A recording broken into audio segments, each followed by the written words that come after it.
Welcome back, everyone. We are finally on chapter 11. I know it took a while to get through chapter 10, but I think, well, you read the caption of this. The title of this chapter is called Mind Control. And this, you guys, I keep saying this is where it gets fascinating, but this is where it gets fascinating. If you've studied any of the mind control stuff that the CIA did in the sort of Cold War era, it's really frightening. And to think that all these years there was, a certain narrative about the Manson murders, and up until Tom O'Neill came along and threw this curveball, I guess, if you will, at us about maybe Manson was tied to the CIA or the FBI, and was mind control a part of it? I don't know. It's a very compelling case to be made for it. So let's do it. Let's do this. I think you guys are going to enjoy it. Well, I don't know if enjoy is the right word, but you'll be intrigued. I know I have been. Okay, so like I said, chapter 11 is called Mind Control. The first little section is called Off the Deep End. I can still remember the email I sent to my agent. I'd made peace with the fact that I'd never reach a firm conclusion on Manson's involvement with the Smiths. I'd accepted that I had to break off my reporting and move ahead on my book proposal. I'd even taken a full week off for the first time since I started in 1999 to clear my head. And then Jolly West happened. I don't know if you all have heard of Jolly West, but there are some tie-ins with the Kennedy assassination here as well. Once again, I've been accused of being too into conspiracy theories, but I don't care. I love conspiracy theories, and there's too many coincidences for my liking. And you guys will have to tell me what you think about that. Okay, so you're not gonna like this. I wrote to my agent, pausing before I typed the next line, but I think the JFK assassination is involved. I paused again, and the CIA mind control experiments. You guys should really, really look into this. There's so much crazy stuff about these mind control experiments. Even Ted Kaczynski. There's so many crazy things that the CIA did in the 60s and 70s, and probably still today. Who knows? I contend probably still today with no proof, but it's evil stuff. It really is evil. Moving on. I wrote it a bunch of different ways, trying to make myself sound less insane, but when I hit send, I still wish right away that I hadn't. You guys ever send an email like that where you're like, oh, what did I do? Many times I have. I might lose the one publishing professional I had in my corner. And at this point, I understand if he cut and ran. He always seemed to hold his breath when I mentioned a new finding, and now I knew I was pressing my luck. Because it does sound outlandish. It sounds crazy when you hear yourself talk about it, but it happened. What I'd written was true, though, and I was confident he'd understand. Through my research on the Haight-Ashbury Free Medical Clinic, I'd learned that yet another shadowy researcher kept an office there, and that his LSD research had clearer, more nefarious ties to the CIA than any of the others. At least his name wasn't Smith this time. He was Dr. Louis Jolyon West. Jolyon, I'm not sure. His friends called him Jolly for his middle name, his impressive girth, and his oversized personality.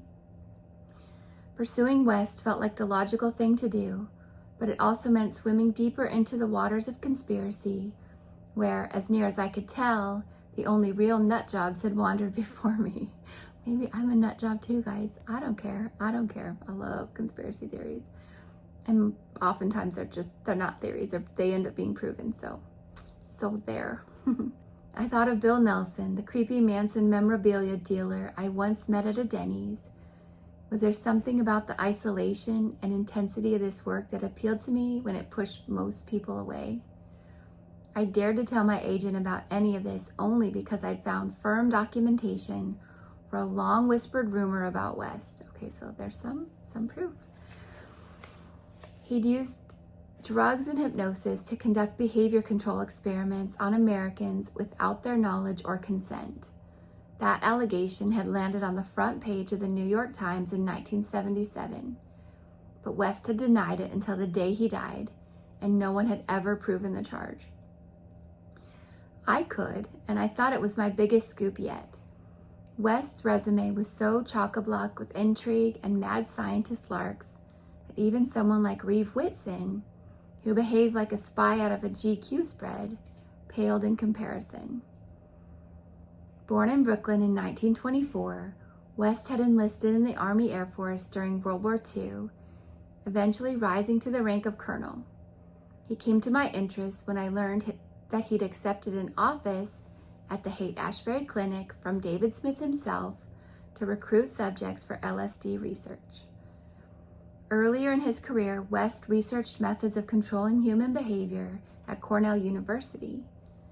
During the Korean War, he helped to deprogram returning prisoners of war who had allegedly been brainwashed. His success earned him national attention. Around the same time, he achieved still more fame when he joined civil rights activists like his friend, the actor Charlton Heston, as well as Dr. Martin Luther King Jr., in marches demanding equal rights for African Americans. Ironically, while he was fighting for the rights of some, he was suspected of infringing on those of others. Well, yeah, if you're breaking people's mind and drugging them, I would say that's definitely infringing on their rights. His detractors allege that through the 50s and early 60s, at Air Force bases in Texas and Oklahoma, he performed experiments on unwitting subjects using LSD and hypnosis. After JFK was assassinated in November 1963, West psychiatrically examined Jack Ruby. Have you guys heard this before? Maybe you have. Who'd murdered Kennedy's assassin Lee Harvey Oswald, if that was his assassin. Not long before Ruby was due to testify for the Warren Commission, West examined him alone in his jail cell. He emerged to report that Ruby had suffered an acute psychotic break. Sure enough, Ruby's testimony before the commission succeeded only in making him sound unhinged. He could never fully explain why he decided to kill Oswald. Through the 70s, journalists linked West to the CIA's mind control research program, MKUltra. He denied all involvement, vigorously attacking anyone who suggested otherwise. He kept up those attacks until his death in 1999. Then, 74, he'd been diagnosed with metastatic cancer, and he prevailed on his son to help him commit taking out of himself with a cocktail of pills. Can you imagine asking your child, I don't care if you have terminal cancer, asking your child to assist you in your demise? That's gonna haunt that child for the rest of their lives, if you ask me. That is, I don't know what to say about it. I believe his son went on to also take himself out later. Don't quote me on that, but I'm pretty sure. So dark and ugly. Okay. I only had a fraction of that information at my disposal when I first heard about West, but you can see why I felt I had to expand the frame of my reporting yet again, just when I'd promised myself to narrow it. Nearly every psychiatrist and researcher I spoke to from Haight-Ashbury had invoked his name, often unfavorably. When I saw that he'd been accused of conducting mind control experiments, I second-guessed myself. This was not an excursion to be taken lightly. You know, I think why I enjoy Tom O'Neill so much is he follows rabbit trails. And I am also a very big rabbit trail follower, which you guys have probably noticed and may or may not enjoy a whole lot, but it's just like you find some intriguing little thing and you pull that thread and it opens up things you never would have guessed. I bet he was absolutely gobsmacked when he found this connection. West had spent the last decades of his career at UCLA, where he'd become something of an institution, heading the psychiatry department's renowned neuroscience center. The university had named an auditorium in his honor. I wonder if it's still named that. I'm gonna look that up, see if I can find it. I wonder after this book came out, kind of like when the Haight-Ashbury Free Medical Clinic closed right after this book came out, if that auditorium still has his name attached to it. I don't know. When I called the school, I learned that he donated his papers to them, but since no one had asked to see them, they'd never been processed. I bet Tom O'Neill's gonna have a field day processing them. Can you imagine stumbling onto a basically a treasure trove of information like this from someone that was involved in some pretty well-known historical incidents? No one had so much as opened the first box. I would be the first reporter to look at them. For weeks, I convinced myself to leave well enough alone. It was more than enough to fill out my book proposal. I didn't need to involve something as vast and intractable as secret government-sponsored mind control experiments. But I had a gut feeling that something important was in those files. It gnawed at me. And good thing he kept after it, because as you'll find out, some pretty interesting stuff comes to light. One day I ran out of willpower. I hopped in my car and drove to the library. Soon I was showing up every day when the building opened, staying for hours to read in the basement, and leaving only when they kicked me out at closing time. It's like a dog with a bone, right? Okay, the next section is called Faking a Hippie Crash Pad. Late in the fall of 1966, Jolly West arrived in San Francisco to study hippies and LSD. The Bay Area had seen an unprecedented migration of middle-class youth and an explosion of recreational drug use. West felt he had to witness it firsthand. He secured a government grant and took a year-long sabbatical from his professorship at the University of Oklahoma, nominally to pursue a fellowship at Stanford, although that school had no record of his participation in a program there. Once again, isn't that convenient? Stuff just goes missing, or they just have no record of it. Suspicious, if you ask me. West was a square, tall, broad, and crew-cut, with an all-American look in keeping with his military past. If he wanted a good glimpse of the hippies, he'd have to blend in. He started cobbling together a new wardrobe and skipping haircuts. At least he had a solid knowledge base. Summer of Love had yet to come, and the Tate LaBianca murders were still years away. But West would effectively predict them both. Interesting. How could you predict something like that? Oh gosh, you guys, it's so humid. My hair is so crazy today. In a 1967 psychiatry textbook, he contributed a chapter called Hallucinogens, warning students of a remarkable substance percolating through college campuses and into cities across the United States. It was LSD, known to leave users unusually susceptible and emotionally labile. Susceptible to what? Suggestion? Programming? Putting ideas into someone's head? As it caused a loosening of ego structure. An ego, like what makes you who you are? I don't know. That language was reminiscent of the reprogramming spiel that Charles Manson would soon develop, urging his acid-tripping followers to negate their egos. I wonder where he got this idea.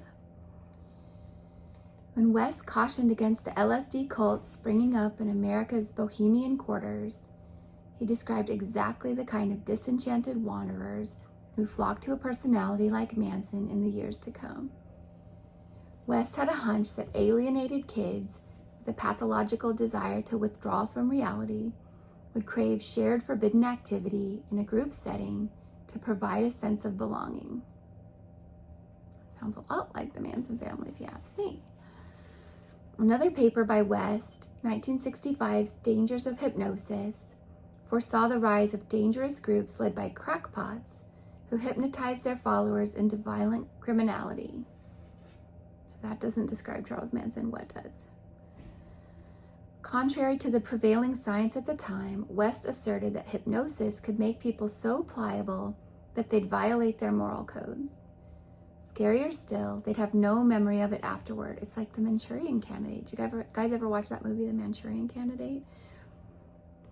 I mean, that was based on this work. It really was. Just because such outcomes were rare, he argued, didn't mean they were impossible. West cited two cases to back up his argument: a double murder in Copenhagen committed by a hypno-programmed man, and a military offense induced experimentally at an undisclosed U.S. Army base. Now, I've read about a military offense where a man, it's dark and disgusting, but he hurt, I'll just leave it at that, and murdered a little girl that was sleeping in her parents' car while they were at a bar. I'm wondering if this is the military offense that he's referring to. He personally knew of 2 other instances, and he'd heard on excellent authority of 3 more, but he didn't elaborate. Later, I'd get a sense of what or who he might have had in mind. Maybe it'll talk about those exact incidents. When he arrived in the Haight-Ashbury, then West was the only scientist in the world who predicted the emergence of potentially violent LSD cults. How would he learn so much about acid? You'd never know from his published writing that he conducted innumerable experiments with it. In San Francisco, he hoped to conduct more still. In the Haight, West found a group of kindred spirits at David Smith's new clinic, where plenty of shrinks from the straight world were basking in hippiedom. Getting his bearings at the free medical clinic, he arranged for the use of a crumbling Victorian house on nearby Frederick Street, where he opened what he described as a laboratory disguised as a hippie crash pad. So he's tricking people to live there for free while he basically does whatever he wants with them and studies them without their knowledge or consent. This would serve as a semi-permanent observation post, granting him an up-close and personal look at the youth. He installed 6 graduate students in the pad, telling them to dress like hippies and lure itinerant kids into the apartment.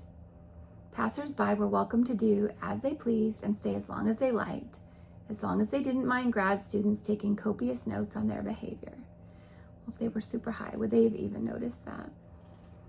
The pad opened in June 1967 at the dawn of the Summer of Love. West took pains to ensure that it felt realistic, decorating it with posters, flowers, and paint. Thus was born the Haight-Ashbury Project, as he called it, or HAP for short. For the next 6 months, he undertook an ongoing program of intensive interdisciplinary study into the life and times of the hippies. To drum up hippie business, West stopped by the Haight-Ashbury Free Medical Clinic, where David Smith could furnish willing subjects. Smith even gave him an office. Having a nationally recognized researcher like West working out of the medical clinic would attract sorely needed government funding. And which part of the government did that funding come from? I have my theories. We helped him with research, Smith told me. He was sympathetic to West's project, even though he admitted that he never bothered to find out what it was or what its objectives were. Well, then how could he be sympathetic to it if he had no idea what it was? That doesn't make a lot of sense. He assumed that West, like himself, was diagnosing psychedelic patterns in the counterculture, trends that others had dismissed as boorish fads. They came over and interviewed kids that came into our clinic, Smith said of West and his students. He wanted to know, what is a hippie? Smith reminded me that this was a very new population. The fact that large numbers of white middle-class kids would use illicit drugs was a total mind blower. Who was paying for all this? Who was paying for all this? According to records in West's files, his crash pad was funded by the Foundation's Fund for Research in Psychiatry, Inc., which had bankrolled a number of his other projects too, across decades and institutions. For reasons soon to be clear, I concluded that the Foundation's fund was a front for the CIA. Shocking, right? This wouldn't have been the agency's first disguised laboratory in San Francisco. A few years earlier, the evocatively titled Operation Midnight Climax had seen CIA operatives open at least 3 Bay Area safe houses disguised as upscale bordellos, kitted out with one-way mirrors and kinky photographs. A spy named George Hunter White and his colleagues hired prostitutes to entice prospective Johns to the homes, where the men were served cocktails laced with acid, once again, unbeknownst to them, without their consent or knowledge. White scrupulously observed the ensuing activities, whatever they were. The goal was to see if LSD paired with sex could be used to coax sensitive information from the men, something of a psychedelic honeypot experiment. White so enjoyed the proceedings that he had a portable toilet and a mini fridge installed on his side of the mirror. That is disgusting. Like, this dude's watching people do God knows what, having his snacks, sitting on the toilet. What? It's disgusting. It's disgusting. Okay. Yeah, he had a portable toilet and a mini fridge so he could watch the action and swill martinis without taking a bathroom break. Gross. He later wrote to his CIA handler, "I was a very minor missionary, actually a heretic, but I toiled wholeheartedly in the vineyards because it was fun, fun, fun." Gross. Where else could a red-blooded American boy lie, kill, and cheat, steal, deceive, rape, and pillage with the sanction and blessing of the All-Highest? Pretty good stuff, brother. Yeah, not for me. West knew better than to commit such sentiments to paper, but by 1967, he toiled wholeheartedly in the vineyards too. Before he moved to the Haight, he supervised a similar study in Oklahoma City, hiring informants to infiltrate teenage gangs and engender a fundamental change in basic moral, religious, or political matters. The title of the project was Mass Conversion. As I was soon to see, its funds came from Sidney J. Gottlieb, the head of the CIA's MK Ultra program. If you all want to go down a rabbit trail, and if you want me to, I would love to. Sidney Gottlieb, I believe they called him the poisoner in chief. He was also, in my opinion, quite an evil human being, but fascinating. Fascinating that this stuff, how did it fly? That's what I want to know. It was a crazy time. The Cold War era was a crazy time. So much stuff happened. So much stuff they got away with so much stuff during that era. Most of it unethical. And I mean, it would make, Hitler himself probably turn his head. I think some of it, well, maybe that's an overstatement, or an understatement of Hitler. But crazy stuff happened. The CIA did some unbelievable things.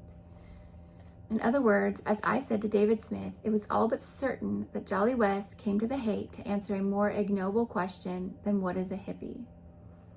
That would be a cover project, I told Smith. Oh shit, he said. Oh, wow, Tom O'Neill telling me this is what made me understand it. I don't buy it. I think David Smith was pretty well trained to tell an alternate history of what actually happened. And I think the CIA is known for that. They're known for teaching their operatives to lie, basically. I mean, to say whatever they need to say to get through an interrogation. I don't know. What do you guys think? Are you intrigued yet at all? I don't know if any of you had heard of Jolly West before. I'm sure you have. It's pretty well known now that he kind of broke Jack Ruby's brain. And, after he interrogated him, his brain was pretty much mush after that. Explain to me how that happens. Is it a coincidence? I think I've said it before, but I don't really believe in coincidence. And there's so many in this book. It's going to get so much more interesting. I'm going to cut it off there for now, though. I hope you guys are enjoying this. I'm going to try to get more done this week. I know I say that all the time. We're back from Labor Day, and I really do want to finish this book, but it's so fascinating to me. I hope you guys are finding it fascinating too. I know it's been such little bits and pieces where I've read it, but unbelievable the stuff that our agencies were allowed to do. And thankfully, we found some of the documentation, not a lot of it. Much of it was destroyed, so we only know, the tip of the iceberg on it. But anyways, thank you guys once again for subscribing, for sticking around, and for listening to me read about stuff that I find interesting. All right, I will see you guys in the next one. Take care of yourselves. Bye.